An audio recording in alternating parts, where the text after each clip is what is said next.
Welcome to Raghavan naturopathy. आज बात करेंगे यूरिक एसिड। यूरिक एसिड जब 7 से ज्यादा हो जाता है तो लोगों को पाँव में दर्द, अंगूठा में दर्द और कहीं जॉइंट पेन हो सकता है। लेकिन ये शायद जरूरी नहीं है कि हर एक व्यक्ति को ऐसा हो, क्योंकि जब किडनी डैमेज होता है आदमी का तो उस समय भी यूरिक एसिड बढ़ जाता है। उस समय 15-20 ऐसे यूरिक एसिड हो जाता है।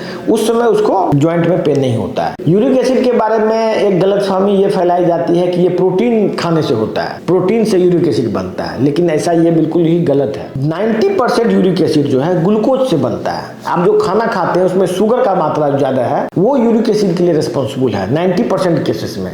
बहुत ही रेयर ऑफ रेयर है जो कि प्रोटीन सिंथेसिस का मेटाबॉलिज्म में गड़बड़ी होने से यूरिक एसिड का मात्रा बढ़ता है। ये बहुत रेयर चीज है, लेकिन 99% आदमी उसी का दवाई खा रहा है। ज्यादातर लोग प्रोटीन रेस्ट्रिक्शन कर रहे हैं और उसी रिलेटेड दवा खा रहे हैं। एक्चुअली में ये गलत है। ट्रीटमेंट ये होना चाहिए कि यदि आपका यूरिक एसिड बढ़ा हुआ है तो आपको मेटाबॉलिक उपचार लेना चाहिए, और मेटाबॉलिक उपचार से यूरिक एसिड ऑटोमेटिक कंट्रोल हो जाता है। यूरिक एसिड से एक यूरिक स्टोन भी बन सकता है। यूरिक एसिड का स्टोन आपका इवन किडनी स्टोन भी होता है इसका, और इसका गॉल ब्लैडर स्टोन भी होता है। तो यूरिक एसिड से एक तो स्टोन बन सकता है, यूरिक एसिड से किडनी फेल हो सकता है। यदि बहुत ज्यादा मात्रा में यूरिक एसिड बन रहा है तो आपका किडनी डैमेज हो सकता है, क्योंकि किडनी में जगह जगह यूरिक एसिड का स्टोन बन जाएगा और धीरे धीरे हाइड्रोनेफ्रोसिस होकर किडनी फेल हो सकता है। लेकिन यदि किसी का किडनी फेल है पहले से, तो उसमें यूरिक एसिड की मात्रा ऑटोमेटिक बहुत ज्यादा बढ़ जाती है। ऐसा इसीलिए होता है क्योंकि बॉडी का एक मैकेनिज्म है शुगर से बचने के लिए। ये जो जितना कहानी है आपका किडनी फेल का और किडनी रिलेटेड जो डिजीज देखते हैं आज, मेटाबॉलिक सिंड्रोम जो बीमारी है, ये सभी में कहीं न कहीं